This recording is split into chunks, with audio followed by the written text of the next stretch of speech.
With all the cards for the next Hearthstone set Cataclysm being revealed, it is time for our big card review for the set.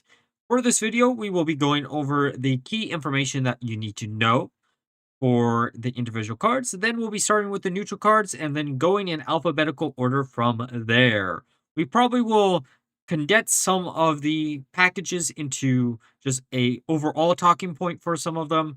So let's start with the important info. First thing is going to be Colossal Minions are returning, which are a type of card that a lot of people wanted to see that spawn X appendages, and those appendages do stuff. You can also herald those Colossus if you're an evil class, and you can upgrade them to thus make the appendages do more, and also upgrade Deathwing that way. There's also Shatter, which is a keyword that splits a card and puts one half on each side of the hand whenever you draw into it. And it looks like we are going to be getting class sets instead of mini sets later on. Starting with the neutral cards, with a Deathwing Worldbreaker, a 10 cost hero card that has 10 armor. Battlecry, choose one Cataclysm to unleash.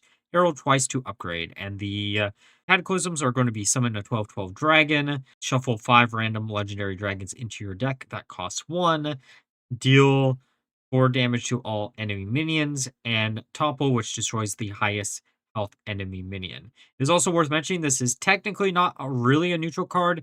It is for Shaman, Warrior, Warlock, Rogue, Demon Hunter, and DK, as those are the evil classes for the set. This is probably going to be auto included in a lot of them. It's a nice Elise enabler as a 10 cost card, and we'll be seeing a lot of cards that go along with this, especially this legendary here, Ultraxion, a 6 cost dragon that Battlecry, Herald your Colossal, reduce Deathwing's cost by 1, Herald to improve, which means the cost is going to be going lower and lower the more that you herald throughout the game, making it where Deathwing can actually come down a lot quicker. We also have Varanoth here, which is a 6 cost elemental. Battlecry, if the total cost of your starting minions was 100, split 100 stats among minions in your deck. This is a card that I can't wait to try to build a deck around. I know at first glance this looks really difficult to actually make use of, but you can maybe do a fun little gimmicky deck with Grom in Warrior and Shaldersil, where you bounce back the Grom, slam her down, then get 100 worth of stats on your Grom to OTK any opponent that you might have. The other legendary here is going to be Gan Curse King, which is a 4 cost card that while you're holding this, if the rest of your hand all even or odd, transform into the Worgen King, which allows you to have your starting hero power cost 1. Now, because Imbue is a keyword currently in rotation, this is going to be a little bit weaker than if it just said upgrade your hero power and make it cost 1. Realm Giant is also a pretty cool card. It reduces its cost by the last cost of the card last played, which means even though it says it's 9 mana, you probably can get it out for much cheaper. We got Warlock, which is a 2 cost Murloc that Battlecry your next Murloc that costs 3 or less, costs health instead of mana. Pretty good for the West Paladin. Earthen Drake here is another end of turn effect that deals 4 damage to the enemy hero. We'll be seeing some Paladin cards that will make this card really strong, making it where you can get 8 damage, and you can even copy this thanks to the release location, which may or may not need to get changed in the long run, because there are a lot of cards in this set that having copies easily accessible is going to be a bit of a problem. Darkscale Broodmother, which is a 3 cost dragon that if you're holding a dragon, refresh 2 mana crystals, which means she's really only a 1 cost card, and you can use her in basically any type of aggro dragon deck, which we already have been seeing some of, but we'll probably see more after the set comes out. We got Envoy of the End that has Taunt, Battlecry Herald, your Colossal, which is a 5 cost card. We'll see play just because heralding your Colossals will be very strong to do, so you want as many as humanly possible. We have Gemstone Hoarder, which is a 3 cost Battlecry minion. Choose a card in your hand to discard. Death Rattle, get it back. it costs 1 less. I know someone has come up with a full wild combo that is absolutely broken and essentially gives you infinite damage using some of the old Naga support. We did see a bit of discard Warlock support, so it could always fit in that deck. Sheltered Survivor, which is a 2-cost Battlecry minion. Choose a card in your hand to shuffle into your deck. Draw a card. Really good for Quest Rogue. Really just good if you need to put something back in the deck. You don't even need the Shelter Seal in the previously mentioned Grom card if you run something like this. Overall, I can't wait to play around with this, though I do wish it came out a little bit earlier because we got Carrier Whelp, which is a 1-cost dragon. Battlecry, get a random dragon that costs 3 or less. Decent enough 1-cost dragon for any dragon style of list, especially since the previous 1-cost dragon is rotating out of standard. We got Twilight Egg, which has a death rattle. Summon a 2/2 Whelp, gains +1/+1 at the start of your turns, which means this could get really big really fast, and there are ways to easily trigger this in a lot of individual classes. Okay, now for DK, starting with a very interesting package, the Colossal. Arisen Onyxia, a 9-cost undead dragon with Colossal +2. Whenever your hero would lose health on your turn, gain that much maximum health instead. And then each of these will give you one random 2-cost that will be upgraded, I think, all the way up to a 8-cost card that you can slam down and gain essentially 8 HP whenever you do. Overall, this does showcase why we got certain cards printed in Timeways, as I think this card will be quite potent. I know that Elise did get nerfed, so the 1-cost location won't be able to copy stuff anymore, but you still have a lot of potential that way. You also have Memoriam, which will hopefully resurrect this minion since it is a high-cost undead. There's a lot of ways to make use of this with some of the previous support. For the other legendary of DK, we have Victor Nefarious, a 5-cost, 5 attack, 5 HP undead. Outright, if you're holding a dragon, craft a custom undead dragon. It costs 3 less. It's not really too interesting of a card. A more interesting dragon is Chromatic Brood Mother, a undead dragon with 4 attack. Scars 1 Unholy Rune and 1 Frost Rune. Rush whenever this attacks. Refresh mana crystals equal to this minion's attack. This would have been really cool in combination with the Onyxia, but since you can't use it in the same deck, it is what it is. But Mana Cheat is always really powerful. This is a pretty good card for Imbue DK if that actually comes up. We also do have Gruesome Nightmare, a 3-cost beast. Battlecry, give a minion in your hand attack equal to this minion's attack. If this had an undead tag, I think this would be a lot more playable, but I don't know how many hand buff cards are staying in rotation. We got Chow Down, which is an 8-cost 2 Unholy Rune card. Summons 4 undead drakes. Spend 8 corpses to give them rush. Maybe decent enough for Quest TK, but that deck doesn't seem that powerful still. We have Talandri's Last Stand, which gives your minions Death Rattle summon a random 4-cost minion. In a pure Unholy DK deck, I could see this one seeing play just because it does make your board a little bit more sticky. However, Blackwing Experiment is going to be a lot more potent, especially in the Imbue DK list. We also have a new AoE tool for Blood/Control DK that is a Herald Onyxia, deal 4 damage to all enemy minions. Potent enough to see play just because of the Herald ability along with the other Herald card in DK. Man Claw is the final card for DK, and it's just decent, and I can't see a world where this doesn't see play in an aggro-based list.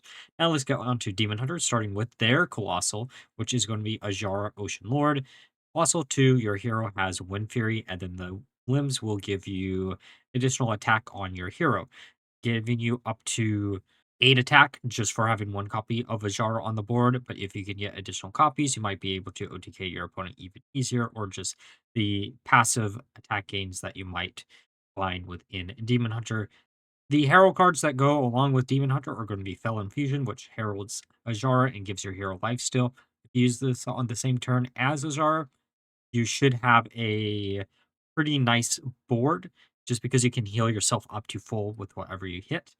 And we also got Armored Bloodletter, a 3-cost Naga that has Rush and heralds Azshara.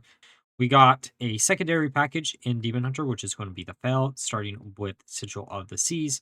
At the start of your next turn, summon a 3/3 Naga with Taunt. This sees play just in any type of aggro deck. You don't even need that much spell synergy to make use of it. We got Broxigar's Last Stand here that deals 1 damage to all minions. Draw a card for each that died. This would have been really cool with the pirate package, but that's rotating, so it is what it is. I still think that sees plays, which is Ravenous Fell Fisher, a 6-cost Naga that costs 1 less for each fell spell you've cast this game. If we end up seeing a fell synergy Demon Hunter list be very powerful, this one will probably see a lot of play. And for the capstone legendary of this package, we got Nespera Enthralled, a 3-cost 5 durability location that deals 1 damage after you cast a fell spell, reopen it, death rattle, summon a spire unshackled, which is after you cast a random spell, get a random Naga that costs 1, and the Naga pool is going to be very, very small, which means you might theoretically be able to get multiple copies of Azshara, which would be quite potent. Now for Druid, starting with Wickerfang, a 6-cost Colossal Minion with Colossal +4. After one of Wickerfang's legs gains stats, this gains them too. Then each of these are going to gain +1/+1 at the end of each individual turn. And since we do have things like Dios in rotation, it is technically +2/+2, theoretically there, making this on the first turn you slam it down into a 4 attack, 9 HP minion, making it a little bit hard to deal with, and also does act as support for Quest Druid, which we are seeing a few other cards, such as Wildwood Circle, 3-cost nature spells, shatter, summon 2/2 treants with taunt, give your minions death rattle, summon a 2/2 treant. This is actually pretty good with the random treant support that we got in the last mini set, so this could see play. We also got Fellwood Treant that has the Balcry, gain a temporary mana crystal. If you spent 4 mana while holding this, it's permanent. It is worth mentioning, you might just want to slam this down to slam down 2 minions on the same turn instead of 1, making it quite strong there. We also have Moss Binding, which summons 2/1/2 golems. Spend all your mana to give them +1/+1 for each mana spent. If we had new Hearthstone in rotation, I think this would be a lot stronger, but since we don't, then it's going to be a little bit weaker unless you randomly generate it. We have Iridescent Flitterwing, which is a 5-cost dragon that at the end of your turn, you give your other minions +1/+1. Pretty good for, again, Quest Druid. We got Crystal Spine Cub. Whenever you spend your last mana crystal, gain +1/+1. Pretty good on turn 1 because it acts as a 2/3 and then just snowballs from there. And then for the final card in this package, we have Forest Gift, which gives a friendly minion +1 for each minion you control. This could be very, very strong in any type of aggro base list. But for the other interesting card that Druid is getting is Myethra of the Dream, a 8-cost dragon. Cry, fill your hand with random dragons. If you spent 50 mana while holding this, they cost 1. This is going to be one of those cards that you might want to just keep in your opening hand no matter what, just so you can get full advantage off of that. Now for hunters, starting with their Colossus, the biggest Colossus of the entire set, Magmaw, a 7-cost, 2-attack, 12 HP beast mech with Colossal +99. Summon any leftover appendages whenever there is room. Then each of the individual appendages are going to give a random friendly minion +2 attack whenever they are destroyed. This is a funny card, but I don't think there's any synergy currently in standard that will make this card that playable. Though for the other legendary that Hunter has access to, we got Amnesian, a 7-cost, 6-attack, 6 HP minion. Valkyrie, your dragons have rush this game. While in hand, if you played a dragon, become a 12/12 dragon. Now, if this card hit all type of minions, the previous card would be really powerful. But since it doesn't, it is what it is. Though I think this card will probably see some play in Dragon Hunter, especially with this other dragon support card. Ebon Scale Scout, a 6-cost Battlecry. Deal damage equal to this minion's attack. While in hand, play a dragon to become a 8/8 dragon. You'll see this as a reoccurring theme for this class, such as the Stone Talon Striker, which turns into a 6/6 dragon with taunt. Overall, I think the Previous one has a big potential for a wombo combo, especially given this card right here, Tolvar Carver, a 3-cost battle cry. Choose a card in your hand at the start of your turns, reduce its cost by 1, making it where you can get additional copies of your scout through Cloud Serpent after you buff it with this card's battle cry, making it where you can get multiple for really cheap, slamming down all of these scouts plus a Dios to finish off your opponent with only needing 2 dragons to pull that combo fully off. Confront the Tolvar, which is a 3-cost. Replay each 1-cost card you've played this game, targeting enemies if possible. This in combination with Neri, and theoretically, if you target this card with Carver in a Neri deck, you should be able to copy this card multiple times, since it will have only 1 cost if you time it well enough. We also have Sylvanas Triumph, a 2-cost, deal 3 damage if you played another copy of this. Hit all enemies instead. This is alright. I don't see a world where it sees too much play because it is a little bit hard to get additional copies of something like this. Now for Mage, starting with the Colossal of Vulcanos, a 7-cost elemental that has Colossal +2. At the end of your turn, deal 2 damage to all other minions, which is really anti-synergistic with all the other elemental support, most of which that is actually rotating. But the 2 limbs of this is going to be Plume of Vulcanos, which whenever it takes damage, get a random 5-cost spell, it costs 3 less. Overall, I think this is probably one of the weakest Colossal Minions in the entire set. The other legendary for Mage, though, is a lot cooler. Archmage Alec, a 4-cost, 4 attack, 4 HP.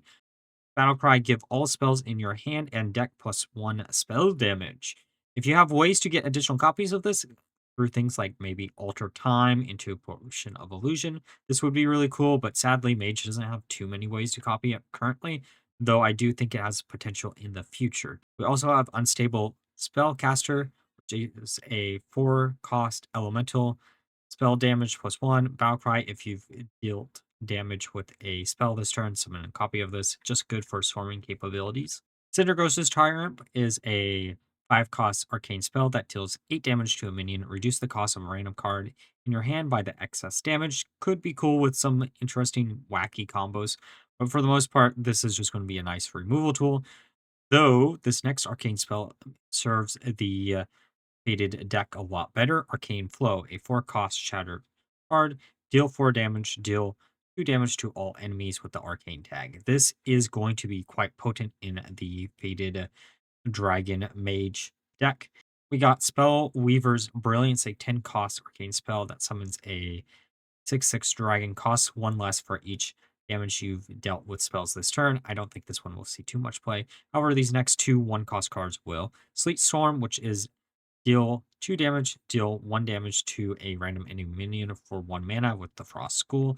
And we also have Winter Spring Whelp, which is a 1 mana dragon that has the battle cry, discover a 1-cost spell from any class. And the card pool generally here, you can make a lot of use of most of these, even if you're a mage that doesn't have synergy with some of the mechanics. Now for Paladin, starting off with their Colossal Minion, Chromatus, a 8-cost dragon with Colossal +4, Taunt, Lifesteal, Elusive, Divine Shield. And then each of the individual limbs will have one of the key words, but when they are destroyed, it will remove it from the main body also. Which makes, while I'm really happy to see this card, or at least this character, since I thought Blizzard long forgot about it, I don't think this one is going to be that strong. Sure, it is an 8-cost card, but there are better 8-cards in Paladin to use, such as Giblin. The other legendary that Paladin is getting is another Nozdalmu, making this the 5th Nozdalmu in Standard right now, which is a 5-cost. At the end of your turn, and give your minions Divine Shield. Any that already had one, gain +3/+3 instead. This plus Torith is insane, and given some of the later cards that will be seen, this would have had potential with just Dios, but there are way more cards that make use of this too, such as Bronze Redeemer, which is at the end of your turn, summon a dragon with stats equal to this. That's making it where you can flood the board with a bunch of minions, and the dragon tag might matter a bit. We also have the key synergizing card for all these end of turn effects. Sand Fury Aura, which is a 3-cost holy spell. Your minions end of turn effects trigger twice, last 3 turns. This will act as a small Dios, making it where things like our next card here, Scale Breaker Bulwark, a 6 cost at the end of your turn, deal 2 damage to all enemies. And the dragon that we went over in the neutral pool that does 4 damage to our opponent's face to do 8. Overall, I think the end of turn package is really, really cool in Paladin, and I can't wait to play around with it, especially because we're basically getting a repeat of Dummy Warrior with Inspiring Maul. Death Rattle, trigger a random friendly minion's end of turn effect. This, in combination with Dios, will allow you to trigger a end of turn effect 4 times, making it extremely strong that way.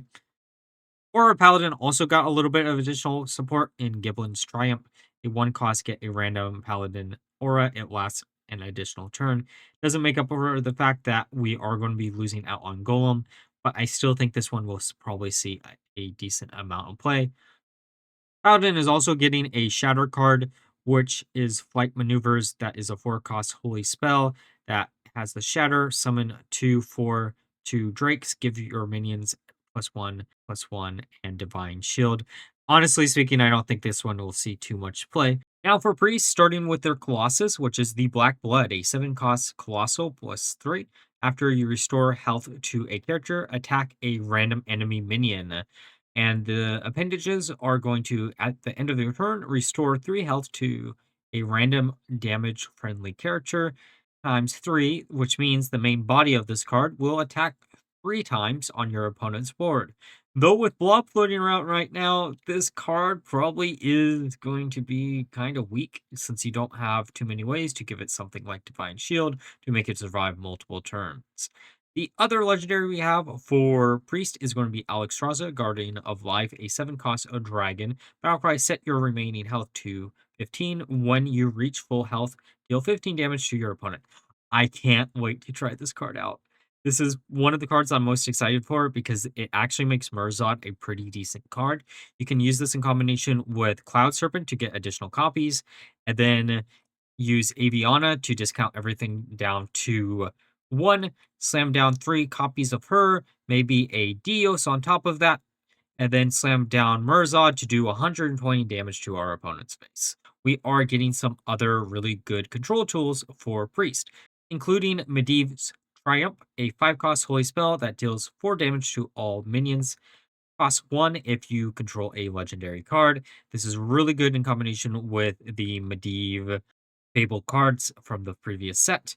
We also have Cleansing Cleric, a card I very much wish existed before all the Draenei's rotated. A 4-cost Draenei that has the battle cry. Your healing effects restore 2 more health this game. This is going to look just kind of all right until we go over one of the later cards. But if you can stack this up enough times, you should be able to heal for an absurd amount with your hero power, making it where you might not even want to run the imbue cards anymore in control. The other card that goes with the previous Draenei is Ruby Sanctum, a 1-cost location that your next healing effect this turn deals damage instead of health, which makes it where you can do a bunch of damage to your opponent's face just by tapping this once and healing with your hero power, which should be a very interesting combo. But you can also use Purifying Breath here. That is a 2-cost fire spell that deals 5 damage to a minion. If it dies, restore 5 health to the enemy hero. That's making it where if you're increasing the amount of health that you're restoring to the enemy hero through the Draenei, and then using the other previous card as mentioned, you'll be able to do a bunch of damage to your opponent's face really easily. Other fun little cards that Priest is getting access to are going to be things like Ment, that restores a minion to full health and allows you to draw. Great 1-mana holy spell for Quest Priest, and we get a very good shadow spell also for Quest Priest, which is Schism, a 4-cost shadow spell with Shatter. Give a friendly minion +2/+3 and elusive, summon a copy of it. but the individual parts will be the elusive or to summon a copy, which is just an easy way to get copies of your quest reward. And this is the half that you're probably going to want to use the most. Now for Rogue, starting with their meme-tastic legendary here, Azshara, which is a 5-cost Battlecry minion. Devour 2 random cards from your opponent's hand, and then go dormant for 2 turns. Death Rattle, return them. It is worth mentioning with a card like this, it would have been kind of cool if we had Shadow Step in rotation, but it also goes dormant for 2 turns, so you can even make use of a combo like that to make your opponent very frustrated. Overall, I don't see a world where this sees play, even in my meme style list. However, the other legendary for Rogue and the Herald package is quite potent. Nestra is a 6-cost Colossal Minion with +2. Your spells from other classes cast twice, and she has the Dragon tag. And whenever you summon her, she summons her wings that give you a random spell from another class that has a reduction in their cost. Honestly, anything that reads asks twice is probably going to be strong enough to see play. The Herald cards in Rogue aren't really the worst. The first one being Malefic Follower, a 3-cost Stealth Death Rattle Herald Sinestra card, which is probably the worst Herald in the entire set, but at the same time, you probably are still going to want to run it just because it has the Herald keyword. We also have a spell that heralds Rite of Twilight, a 2-cost shadow spell that heralds Sinestra and it has the combo deal 3 damage, which most of the time you might not even worry about doing 3 damage, but preparation is still in standard, so I can't see a world where this doesn't see play. Other weird support cards for this type of deck is going to be Stolen Power, a 3-cost shadow spell that gets a random shatter card from another class. A lot of the shatter cards are actually quite strong, so I can't see a world where this doesn't see play. We have Gorona's Last Stand, which is a 2-cost tradable spell that destroys a legendary minion. This is a little bit too narrow to see too much play, in my opinion. We got Daze, which is a 3-cost shadow spell that returns an enemy minion to its owner hand, and they can't play it next turn, which could be good as a control tool. However, there is a better 9-cost card for this, which is going to be Twilight Mistress, a retrain of Vanish, but it only hits your opponent's board. A 9-mana dragon that returns all enemy minions to their owner's hand, which means you can get rid of any pesky taunts your opponent might have, even if they did just recently. Now it's nerfs to Blob. Now for Shaman, starting with Alkir, Lord of Storms, 8-cost Colossal Minion with +2. Rush, Wind Fury, Battlecry, get 2 random minions equal to this minion's attack. They cost 1. And then the hands are going to give adjacent minions +1 attack, upgrading all the way up to +4 attack, making it where you can get random 10-cost minions for 1 mana, which is alright. Overall, I think the Colossal in the Herald package in Shaman is probably the weakest, but you're probably still going to want to run the Herald cards just because of the fact it does act as little buffs to adjacent minions, such as Ritual of Power, which is a 2-cost nature spell that heralds Alkir, get 2 1/1 elementals with Rush, which will just turn into, at least at a bare minimum, 2/1 elementals with Rush, acting as a pretty good removal tool. However, we also do have Sky Wall Sentinel here, which is Taunt, Battlecry, Herald, Alkir. Even though it says it has 0 attack, at minimum it'll have 1 attack, which is pretty good. Other interesting cards in Shaman are going to include Ascendance here, which is a 4-cost nature spell. Transform all friendly minions into ones that cost 1 more. They summon the originals when they die. This is really, really cool for Evolved Shaman if you're a big fan of that. Overall, I can't see a world where this doesn't see play, especially because we also have Crackling Cloud Strider, which has the Battlecry, choose a spell in your hand that costs 4 or less to absorb, Death Rattle, cast it, which you can use in combination with Ascendance or Ceremonial Clash, which is a 4-cost summon a random 3, 2, and 3-cost minion overload 1, either of which allows you to have a lot of potential depending on how your opponent swings into things. It's also worth mentioning there are a few good overload support cards in rotation right now that will be quite potent with this, such as Storm Binder, a death rattle, unlock your overloaded mana crystals. Overload, it's a 7/7 4-cost minion. I can't see a world where this doesn't see play. Since your opponent is going to probably want to get rid of it as quickly as possible, and you'll undo whatever overload you might have had from this card if they do. Now for Warlock, starting off with Chogall Mastermind, a 9 cost Colossal +2 minion. Your arms and soldiers destroy minions in the enemy's deck instead. Can you say ham but more insane? Yes, you can. Because the arms normally destroy minions to the right of it to give themselves buffs, but this will at least eat up 2 minions, even if you don't combo it with something like Dios to get 2 triggers on each of the arms or soldiers you have on board. But because of the location, Shrine of Twilight, you can Herald Chogall and draw a card, making it where theoretically you can have 4 minions from your opponent's deck eaten. It's also worth mentioning you can use Divergence to make Chogall cost way less than the 9 mana, making him quite strong that way. The other Herald card for Warlock is going to be Shadow Sworn Disciple, Battlecry Herald, Chogall, Death Rattle, restore 3 health to your hero for 2 mana. Probably will see a lot of play just because of the mana costs. The other package in Warlock is going to be Discard Warlock, starting with Malarak, a 7 cost dragon, 7/7 stats. After you discard a minion, summon a copy of this. Now, it is worth mentioning for a card like this, he is a little bit harder to use because he is 7 mana. I could easily see him being buffed to being a lower mana cost. But again, similar to Chogall, Divergence allows you to easily slam this down on a earlier turn and combo it out with maybe something like a Doom Guard or something else to get additional copies or a lease location. Honestly, this one will be a lot of fun to play around with. The other discard Warlock support will be seen as Duke of Below, which is a rush minion, has +2/+2 for each card you've discarded this game, which is actually pretty good for 4 mana, since at a bare minimum, by the time you slam this down, it'll probably be like a +4/+4 or like a +6/+6. Other cards in Warlock that support this package are Ocular Occultus, a 3-cost demon. Haunt Battlecry, choose a card in your hand to discard it. And then we also have this as a pretty good discard target.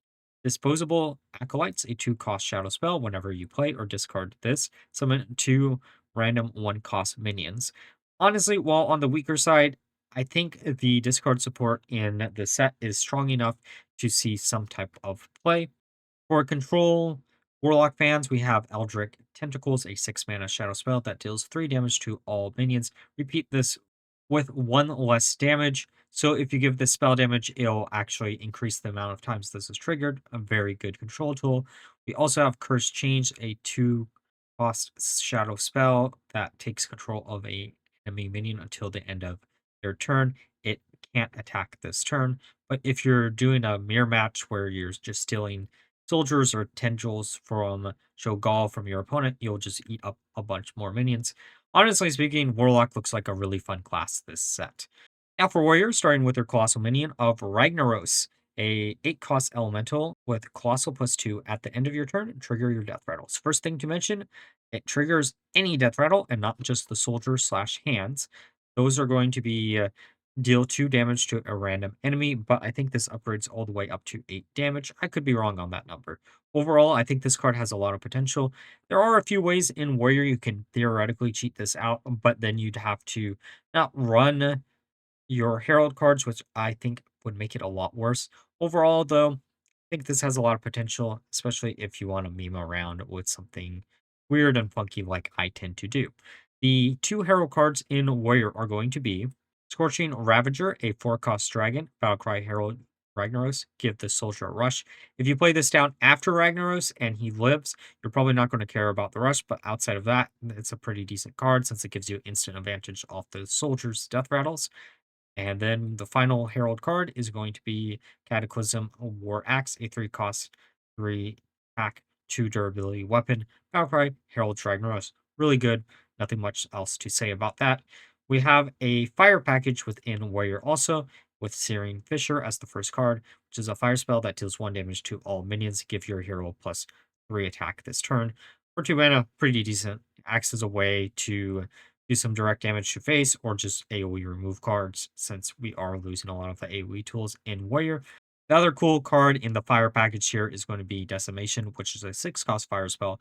Deal 1 damage to all minions, improved for each minion on the battlefield. Really cool for a control warrior list since you are going to be losing Brawl in rotation. The other cool cards in Warrior are going to be Commander Geddon, a 7-cost elemental.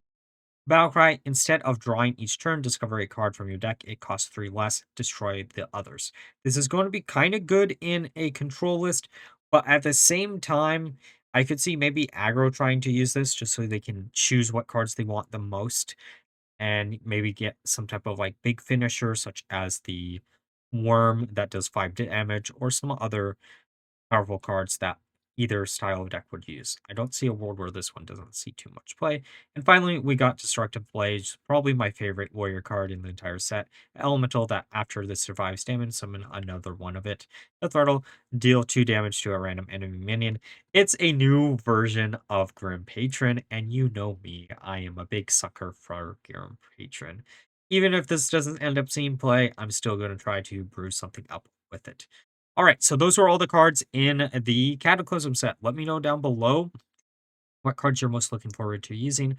Most of the classes this time around has at least one deck that I'm really excited for, but let me know if you're the same way. But until next time, before we end the video, special thanks to our channel members, Daniel Nascimento and Ruben. If you want to help out the channel a little bit more, you can always join one of the 3 membership tiers.